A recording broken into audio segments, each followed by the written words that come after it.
Capítulo 2. Marcos capítulo 2. Y les hice la pregunta porque en general, aún dentro del cristianismo, hay veces que no se entiende muy bien esto. Bueno, a mí me costó mucho tiempo al principio, cuando empecé en el camino del Señor, entender estas verdades, porque son difíciles, porque nosotros razonamos humanamente, ¿verdad? No tenemos esa mente que apenas está siendo instruida cuando empezamos en el camino del Señor. Está siendo instruida y está siendo llena de la sabiduría de lo alto. Entonces al principio como que es un poco difícil asimilar esas verdades, pero es el Señor que te va abriendo el entendimiento. Entonces creo que aquí hay personas que tienen poquito en Cristo, caminando con el Señor, otros jovencitos que a lo mejor no han tenido una verdadera revelación de la palabra, algunas personas que vienen pues por primera vez, y voy a tratar de darles este mensaje lo más entendible posible, pero es algo difícil. Abran su Biblia en Marcos capítulo 2, ¿están ahí? Dice, vamos a leer un versículo. Dice: entró Jesús otra vez en Capernaum después de algunos días, y se oyó que estaba en casa, e inmediatamente se juntaron muchos, de manera que ya no cabían ni aún a la puerta, y les predicaba la palabra. Entonces vinieron a él unos trayendo un paralítico que era cargado por 4, y como no podía acercarse a él a causa de la multitud, descubrieron el techo de donde estaba, y haciendo una abertura bajaron el lecho en que yacía el paralítico. Al ver Jesús la fe de ellos, dijo al paralítico: hijo, tus pecados te son perdonados. Estaban allí sentados algunos de los escribas, los cuales cavilaban en sus corazones: ¿por qué habla este así? Blasfemias dice. ¿Quién puede perdonar pecados sino solo Dios? Y conociendo luego Jesús en su espíritu que cavilaban de esta manera dentro de sí mismos, les dijo: ¿por qué caviláis así en vuestros corazones? ¿Qué es más fácil, decir al paralítico: tus pecados te son perdonados, o decirle: levántate, toma tu lecho y anda? Pues para que sepáis que el Hijo del Hombre tiene potestad en la tierra para perdonar pecados, dijo al paralítico: a ti te digo, levántate, toma tu lecho y vete a tu casa. Y entonces él se levantó enseguida, y tomando su lecho salió delante de todos, de manera que todos se asombraron y glorificaron a Dios, diciendo: nunca hemos visto tal cosa. Señor, te damos gracias por este tiempo que nos permites como iglesia reunirnos para adorarte. Gracias porque este es el tiempo que tú traes el alimento a tus hijos, a tu pueblo, Señor. Gracias por tu preciosa palabra que está a nuestra disposición, Padre. Gracias porque nos permites leerla, compartirla, nos permites cortarla donde quiera que vamos, porque hay libertad en el lugar donde estamos nosotros, Señor. Gracias, Padre bendito, por tu palabra, que en esta hora, Señor, tú nos abras el entendimiento y que podamos glorificarte, Señor. Que podamos asimilar tu palabra, Señor, y podamos dar fruto en tu reino para tu gloria, Señor. Que sean transformados nuestros corazones y podamos amarte cada día más. En el nombre de Jesús te damos muchas gracias. Amén. Miren, si quieren, si escriben y ponen títulos a los mensajes, pónganle por título la deidad de Cristo. Así he titulado este mensaje: la deidad de Cristo.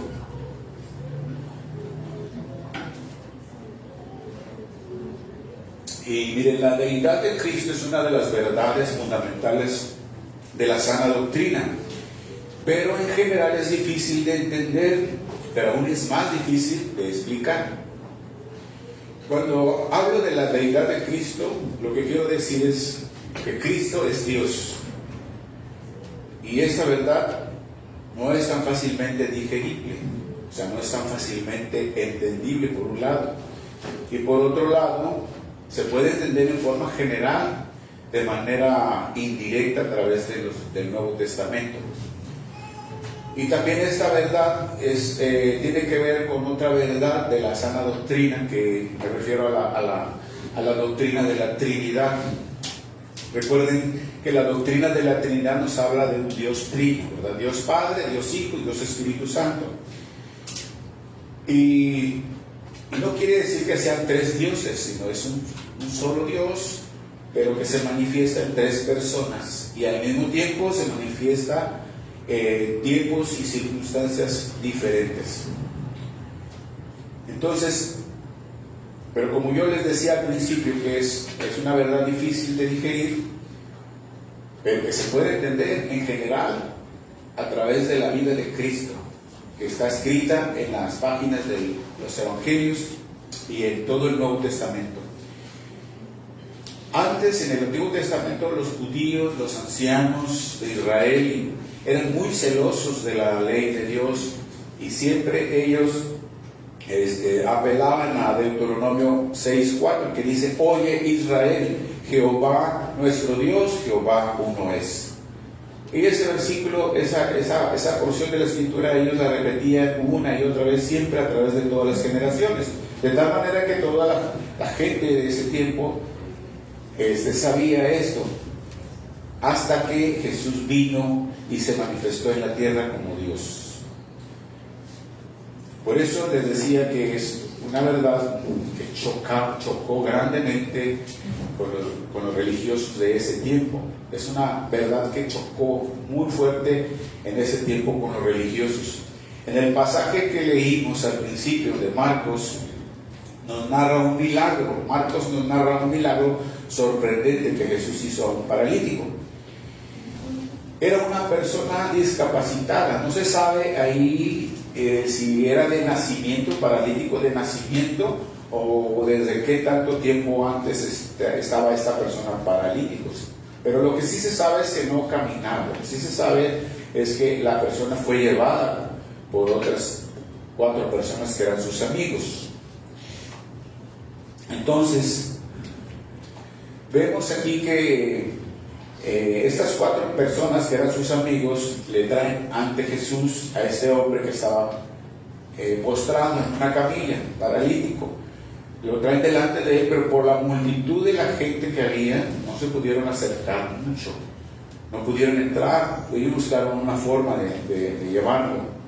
Entonces ellos supieron dónde estaba, el lugar exactamente donde estaba, y se fueron por los tejados y abrieron un hueco. Y ahí abrieron el techo y por ahí lo bajaron, en medio donde Jesús estaba predicando y sanando a los enfermos. Dice en el versículo 5: al ver Jesús la fe de ellos, dijo al paralítico: hijo, tus pecados te son perdonados. ¿Puede imaginarse por un momento esta escena? ¿Puede imaginarse por un momento cómo sucedió esto? La multitud era muchísima gente que estaban alrededor. Era la casa de Pedro, pero estaban alrededor mucha gente y dentro no cabían. Y entonces se amontonaba la gente. Y estas personas se buscaron la forma de llevarlo, porque pues querían que fuera sanado. Entonces estaban ahí, la mayoría eran judíos, la mayoría eran gente que conocía la ley, y muchos de los que estaban ahí eran religiosos, eran fariseos, escribas, doctores de la ley. Y entonces cuando Jesús dice estas palabras, le dice: hijo, tus pecados te son perdonados. O sea, es algo que ellos sabían que solamente Dios podía perdonar los pecados. Entonces, la pregunta es: ¿contra quién pecamos? Todos nosotros pecamos contra Dios, ¿verdad? Y entonces, ¿quién es el que nos perdona? Es Dios. O sea, no nos perdona a alguien más, nos perdona a Dios, porque contra Él pecamos. Entonces, Él es el que perdona los pecados, Dios. Entonces, ¿por qué Jesús se atreve a decir estas palabras: hijos, tus pecados te son perdonados, si no fuera Dios? ¿Se dan cuenta? Si Él no fuera Dios, ¿por qué se atrevería a decir esto? pero porque es Dios, Él dijo esto. ¿Sí? Y entonces, en el versículo 6 dice: estaban allí sentados algunos de los escribas, los cuales cavilaban en sus corazones, y decían: ¿por qué habla este así? Blasfemias dice. ¿Quién puede perdonar pecados sino solo Dios?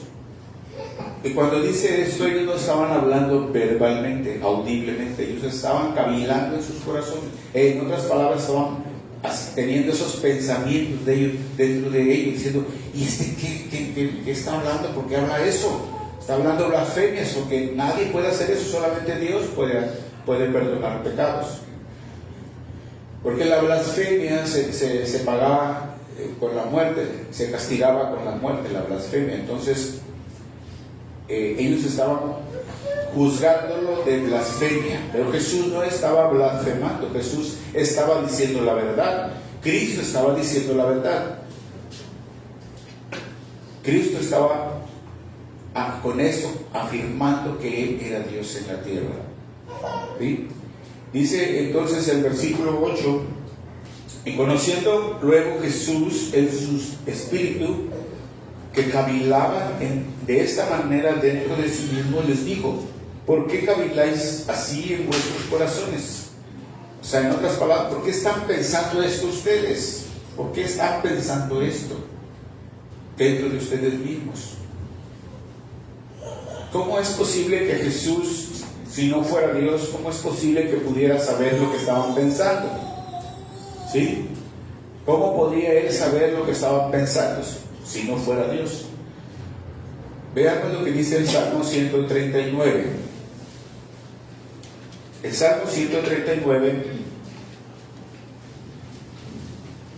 versículo 1, dice, del 1 en adelante, Salmo 139.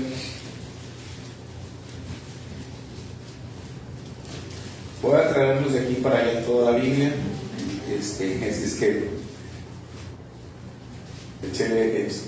sean más rápidos, pero si no lo pueden anotar, si no pueden anotar los versículos, algunos nada más anótenlos. Mire, Salmo 139 dice: oh Jehová, tú me has examinado y conocido, tú has conocido mi sentarme y mi levantarme, has entendido desde lejos mis pensamientos, has escudriñado mi andar y mi reposo, y todos mis caminos te son conocidos.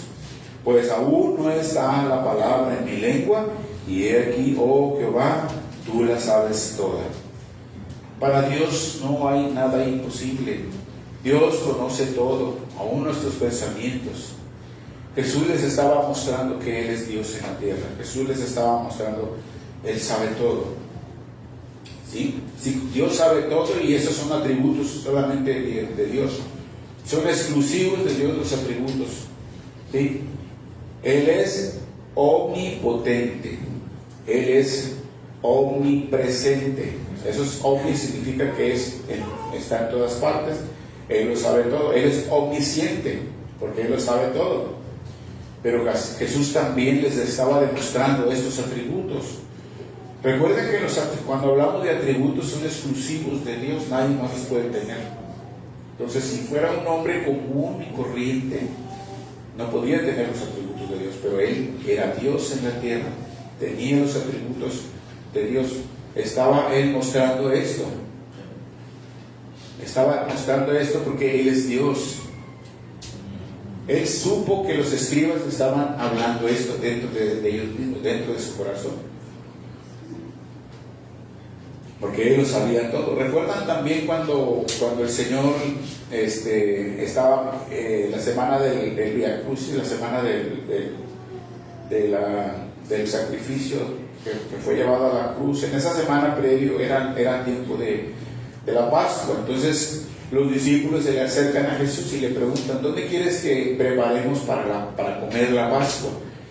Vayan a Marcos capítulo 14. Marcos capítulo 14, versículo 12. Marcos 14, versículo 12. Le preguntan al Señor: ¿dónde quieres que vayamos y preparemos la Pascua? Versículo 12. El primer día de la fiesta de los panes sin levadura, cuando sacrificaban el cordero de la Pascua, sus discípulos le dijeron: ¿dónde quieres que vayamos a preparar para que comas la Pascua? Y envió 2 de sus discípulos y les dijo: id a la ciudad y os saldrá al encuentro un hombre que lleva un cántaro de agua, seguidle, y donde entre, decid al señor de la casa: el maestro dice, ¿dónde está el aposento donde he de comer la Pascua con mis discípulos?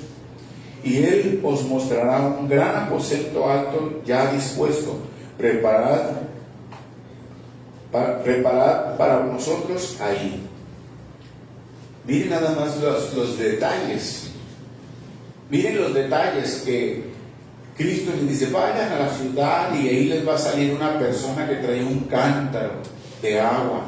Y síganlo, y a donde Él se mete, ahí ustedes van a entrar y le van a decir al Señor de la casa, le van a decir que el Señor les dice que dónde está el aposento donde va a preparar la Pascua. Pero que se da cuenta los detalles, o sea, que está hablando aquí, cómo es que Él sabía que exactamente cuando ellos fueran a entrar a la ciudad iba a ir una persona saliendo con un cántaro de agua. ¿Qué persona puede saber eso si no fuera Dios? ¿Sí? Jesús es Dios. Esa es la omnisciencia del Señor. Y el versículo 9 que estamos leyendo en Marcos dice, les dice él a ellos después que les dice: ¿por qué están teniendo esos pensamientos dentro de ustedes? Y les dice él, haciéndoles una pregunta en el versículo 9: ¿qué es más fácil decir al paralítico, tus pecados te son perdonados? O decirle, levántate, toma tu lecho y anda. ¿Cuál es más fácil? Es como preguntarle, ¿qué es más fácil? ¿La sanidad de una persona o la salvación de su alma? Y esto es algo de paso, les digo que como iglesia nosotros no solamente tenemos que orar porque las personas sean sanas, sino que sean primeramente salvas. Porque si se sana, ¿y de qué sirve que se sana si se va al infierno? Entonces es más importante orar por la salvación, que esa enfermedad lo lleve a Cristo. Entonces, ¿cuál es más fácil? Le dice, que yo le diga, sé sano, o que yo le diga, sé salvo. ¿Ven? Claro que era más fácil decirle que sanara, ¿sí o no? ¿Por qué? Porque este acontecimiento de sanidad se había dado ya muchas veces en el Antiguo Testamento por los profetas. Muchas veces se había dado ya este acontecimiento de que la persona sanara. Los profetas oraban por las personas y sanaban, ¿verdad? Pero en este caso, la salvación no puede nadie salvar, solamente Dios. Dice el Salmo 3, versículo 8, que la salvación es de Jehová. ¿Sí? Nadie puede salvar, solamente Dios puede salvar las almas. En el Nuevo Testamento nos habla también referente a Jesús. En Hechos dice, en ningún otro hay salvación, porque no hay otro nombre debajo del cielo dado a los hombres en que podamos ser salvos. Solamente es en el nombre de Jesús, porque solo Jesús salva, porque Él es Dios. Amén. Amén. Los veo muy calladitos, como que esta verdad a pies me las empiezan a masticar. Pero aquí vamos a salir digiriéndola. Amén. Amén. Versículo 10 al 12 dice, en el versículo 10 al 12, no pierdan esa cita que estamos leyendo de Marcos, ¿sí? Porque es donde empezamos. Pues para que sepáis que el Hijo del Hombre tiene potestad en la tierra para perdonar pecados, dijo al paralítico, a ti te digo, levántate, toma tu lecho y vete a tu casa. Y entonces él se levantó enseguida y tomó su lecho, saliendo delante de todos, de manera que todos se asombraron y glorificaron a Dios, diciendo, nunca hemos visto tal cosa. Gloria a Dios. Él es Jesús, Él es Dios. Jesús es Dios. Amén. Amén. Solo Dios puede sanar los cuerpos y dar vida. Solo Dios puede salvar y dar vida eterna. Y solo Jesús, porque Jesús es Dios. Jesús sana, Jesús da vida. Jesús salva y Jesús da vida eterna. Amén. Amén. Aleluya, gloria a Dios. Él nos ha dado salvación y vida eterna. Por eso estamos aquí, hermanos. Gloria a Dios. Vamos a ver otro ejemplo en San Juan, capítulo 5 de San Juan. Es otro ejemplo de otra persona que estaba paralítico también. San Juan capítulo 5 y versículo 2 al 6. Dice el versículo 2: y hay en Jerusalén, cerca de la puerta de las ovejas, un estanque llamado en hebreo Betesda, el cual tenía 5 pórticos. En estos yacía una multitud de enfermos, ciegos, cojos y paralíticos, que esperaban el movimiento del agua, porque un ángel descendía de tiempo en tiempo al estanque y agitaba el agua. Y el que primero descendía al estanque después del movimiento del agua quedaba sano de cualquier enfermedad que tuviese. Y había allí un hombre que hacía 38 años que estaba enfermo. Cuando Jesús lo vio acostado y supo que llevaba mucho tiempo así, le dijo: ¿quieres ser sano? ¿Quieres ser sano?, le dice. Y miren la situación de este hombre. En este lugar se sanaban, muchos enfermos sanaban. La historia dice que un ángel bajaba de vez en cuando, agitaba las aguas, y el primero que entraba en el estanque sanaba de cualquier enfermedad, aunque fuera paralítico, lo que sea. Pero este hombre llevaba 38 años ahí, esperando, pero estaba paralítico. Entonces no había podido bajar al agua. Y el Señor le pregunta: ¿quieres ser sano? Entonces, cuando uno lee estas porciones de la Escritura, uno debe de reflexionar o debe de meditar lo que está leyendo, porque Dios conoce todo, el Señor conoce todo, Jesús conoce todo, Él sabe todas las cosas, como ya vimos. Él sabe aún la palabra antes de que tú la hables, ya sabe lo que tienes en la boca, lo que vas a hablar, tu pensamiento y todo. Él conoce todo, y Él conocía a este hombre, y Él conocía todo. Y Él sabía que, claro, que quería, ¿verdad? Pero ¿por qué le hace la pregunta? Aquí es, en el tiempo que leemos la Biblia, la meditación sería: ¿por qué hiciste la pregunta, Señor? Si tú lo sabes todo. Porque Dios quiere, el Señor quiere que tú y yo siempre le hablemos, que siempre le comuniquemos. Tú tienes una necesidad, tienes que decirle: Señor, tengo necesidad. Señor, estoy pasando este problema. Él quiere que tú le clames, que tú le ores a Dios. Esa es una verdad que están ahí intrínseca dentro de los pasajes que leemos, dentro de las palabras, dentro de los renglones que leemos, que a veces no las entendemos o no las asimilamos, pero tenemos que meditar cuando leemos. Jesús sabe todo, pero ¿por qué le hace la pregunta? Y miren lo que le contesta el hombre. El versículo 7 dice: Señor, le respondió el enfermo, no tengo quien me meta en el estanque cuando se agite el agua, y entre tanto que yo voy, otros descienden antes que yo. Imagínense cómo le contestó. ¿Se dan cuenta que no le contestó sí? ¿Quieres ser sano? Él no dijo sí quiero. ¿Cómo le respondió este hombre? Su aflicción, su angustia, su desesperación.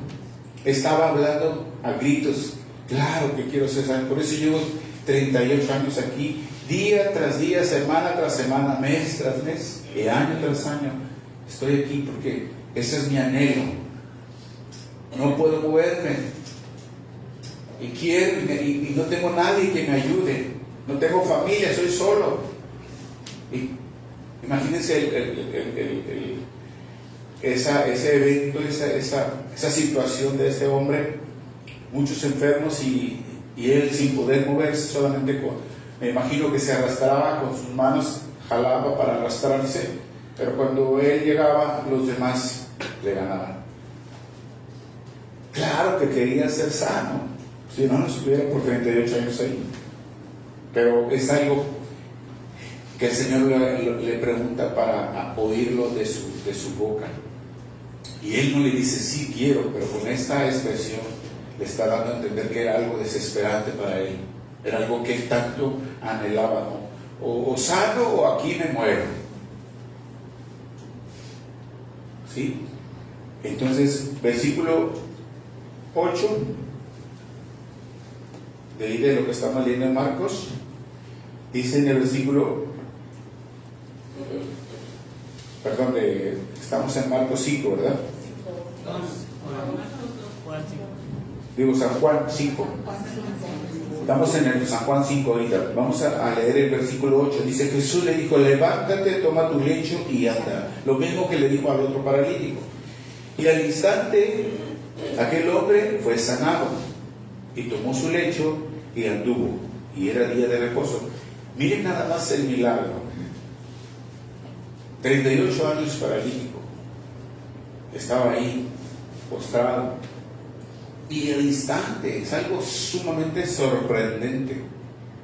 Imagínense, cuando una persona se fractura y le ponen yeso, la piernita se le hace flaca por el yeso, porque no la mueve. Imagínense sin mover las piernas durante 38 años, sin tener nada de actividad para poderse levantar así, tambaleantes. Era difícil, pero dice, al instante se levantó, porque Él es Dios, Él hace todas las cosas nuevas. Amén. Amén. Para Él no hay nada imposible. Jesús es Dios en la tierra, Jesús es Dios encarnado. Y Él mismo lo dijo en San Juan, capítulo 10, verso 30, dice, yo y el Padre uno somos. Yo y el Padre uno somos. Él lo dijo de su boca. Ahora Dios le revela a Moisés su nombre. Vemos en el Antiguo Testamento, en el libro de Éxodo, que Dios le revela a Moisés su nombre, porque Dios tomó a Moisés y le dijo, quiero que vayas y rescates a mi pueblo de Egipto, de la esclavitud. Quiero que vayas y los rescates, y vayas delante de Faraón y le digas, deja ir a mi pueblo para que me adoren en el desierto. Y vas y le vas a decir al pueblo al pueblo de Israel, que vas en nombre de el Dios de sus antepasados. Y Moisés le dice, pero Señor, y si me preguntan tu nombre, ¿qué le voy a decir? Y es cuando Dios le dice, yo soy el que soy. Y le vas a decir así a mi pueblo, yo soy, me envió a ustedes. Y ese es el nombre que escrito es un tetragrama. Es una Y, una H, una W y una H. Entonces es el tetragrama. Y ese es el nombre como Dios se revela a Moisés. Yo soy. Yo soy. Y si recuerdan en los evangelios, que ya los que han leído los evangelios, muchas veces Jesús repite esta frase, hablando de Él. Dice, yo soy. Jesús le dice, yo soy el pan de vida eterna. Yo soy la luz del mundo. Yo soy la puerta de las ovejas. Yo soy el buen pastor. Yo soy el camino, la verdad y la vida. Yo soy la resurrección y la vida. Yo soy la vid verdadera. Muchas veces el Señor repite el yo soy, porque Él es el yo soy. Él es Dios encarnado. Y este nombre yo soy es tan poderoso, porque hace referencia a Dios Padre. Por eso es que cuando a Jesús lo buscaban de noche, ¿recuerdan? Cuando leemos los evangelios, cuando lo buscaban de noche para apresarlo y para llevarlo a condenarlo injustamente, cuando Judas Iscariote lo entrega y vienen todos los fariseos, los religiosos, los ancianos, los soldados, vienen la multitud buscándolo y los encuentran ahí por el huerto de Getsemaní y los encuentran y en la noche y lo ven y le dicen: ¿eres tú Jesús de Nazaret? Jesús el Nazareno. Y Jesús les contesta: yo soy. Y dice la Biblia en San Juan capítulo 18 que cuando él dijo yo soy, retrocedieron y cayeron a tierra. Gran temor de escuchar tan solo el nombre de yo soy. Que cantamos a veces una canción que es el gran yo soy. Es como Dios se dio a conocer y como Jesús también se dio a conocer también por su nombre. Jesús es Dios en la tierra. Por eso el ángel le dice a María: y tendrás un hijo y pondrás su nombre Emmanuel. Emmanuel, que traducido significa Dios con nosotros. Jesús tiene el poder, hermanos, para sanar, para dar vida. Jesús tiene el poder para todo lo que quiera hacer aquí con su creación. Él puede mover la creación a como Él quiere y puede ordenarles y puede hacer muchas cosas porque Él mismo creó todas las cosas. Jesús es el creador. Jesús es el que creó todas las cosas. Y veamos lo que dice San Juan capítulo 1. Jesús es el que hizo todas las cosas porque Él es Dios. En este Evangelio de San Juan empieza el capítulo 1 hablando de Jesús, hablando de Cristo, porque en el encabezado que dice las Biblias, el de Reina Valera dice el verbo hecho carne, ¿sí? El verbo hecho carne. Entonces vemos ahí en los primeros versículos, dice: en el principio era el verbo y el verbo era con Dios. Y luego que dice: y el verbo era Dios. Jesús es el verbo, Jesús es la palabra, Jesús es el logos, la palabra. Él es el camino, la verdad y la vida. La verdad es la palabra que tenemos a nuestra disposición. Jesús es la palabra, Jesús es el verbo. Pero dice: en el principio era el verbo y el verbo era con Dios, el verbo estaba con Dios, y luego dice: el verbo era Dios. Claramente dice que Jesús era Dios. Y luego el versículo 2 dice: este era en el principio con Dios. Versículo 3 dice: todas las cosas por Él fueron hechas, y sin Él nada de lo que ha sido hecho fue hecho. Jesús creó todas las cosas. Jesús dijo: hágase esto, y se hizo. Dios dijo: hágase esto, y fue hecho.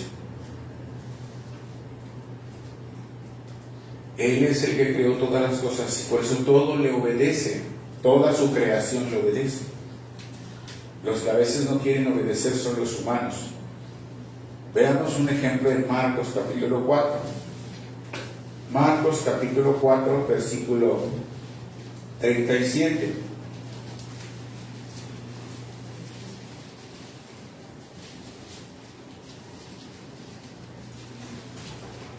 Versículo 37.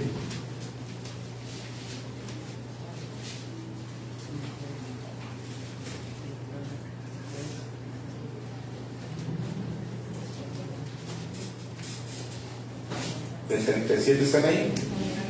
Dice: bueno, esto sucedió cuando ellos pasaron de un lado a otro, iban ellos en la barca, y Jesús iba con ellos en la barca. Dice en el versículo 37: pero se levantó una gran tempestad de viento y echaba las olas en la barca, de tal manera que ya se anegaba. Y él estaba en la popa durmiendo sobre un cabezal. Y le despertaron y le dijeron: maestro, ¿no tienes cuidado que perecemos? Y levantándose reprendió al viento y dijo al mar: calla, enmudece. Y cesó el viento y se hizo grande bonanza. Y les dijo: ¿por qué estáis así amedrentados? ¿Cómo no tenéis fe? Entonces temieron con gran temor y se decían uno al otro: ¿quién es este que aún el viento y el mar le obedecen? Es Dios. Apenas estaban descubriéndolo ellos. Jesús es Dios en la tierra. Él puede hacer lo que Él quiere.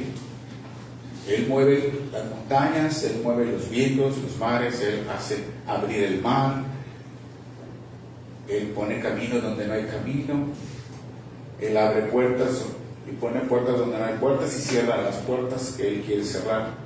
Él hace todo lo que quiere hacer por el bien de todos nosotros.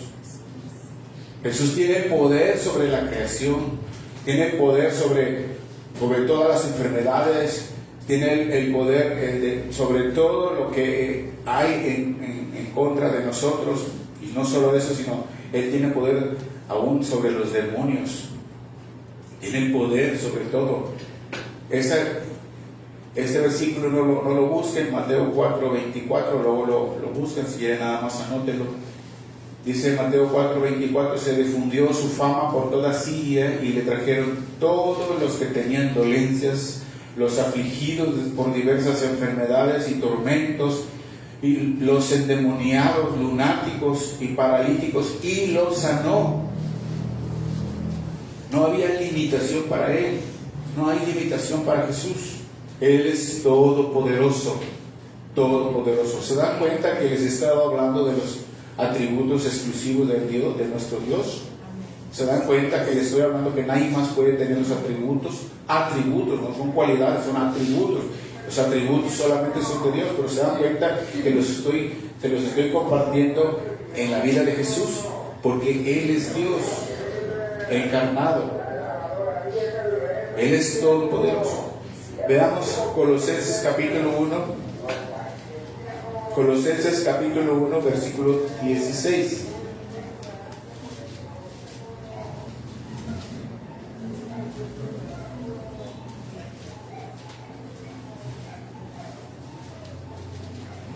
Colosenses capítulo 1, versículo 16.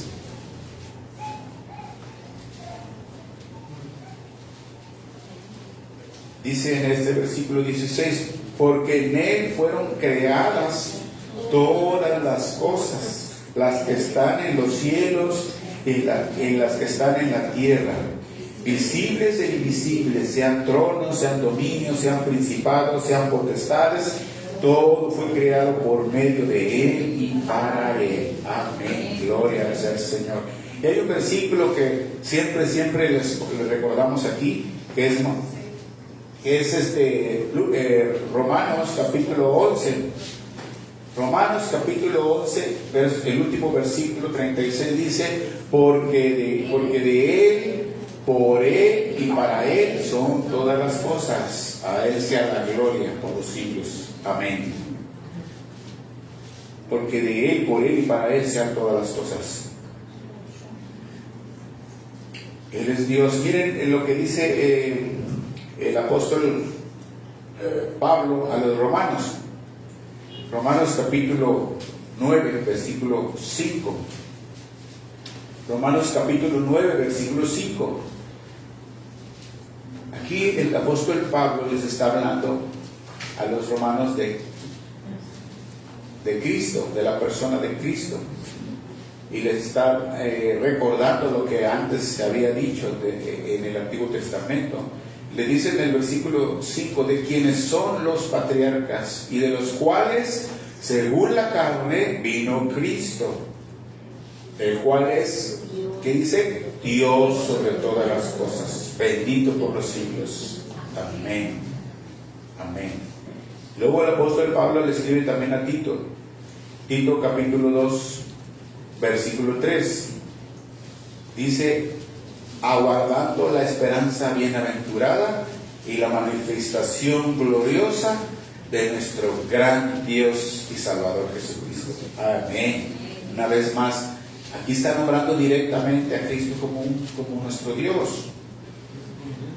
¿Sí? Segunda de Pedro capítulo 1 y verso 1. Segunda de Pedro capítulo 1 y verso 1. También el apóstol Pedro está escribiendo de Jesús como Dios, mencionándole como Dios. Dice segunda de Pedro capítulo 1 verso 1. Simón Pedro, siervo y apóstol de Jesucristo, a los que habéis alcanzado por la justicia de nuestro Dios y Salvador Jesucristo. Una fe igualmente preciosa la nuestra.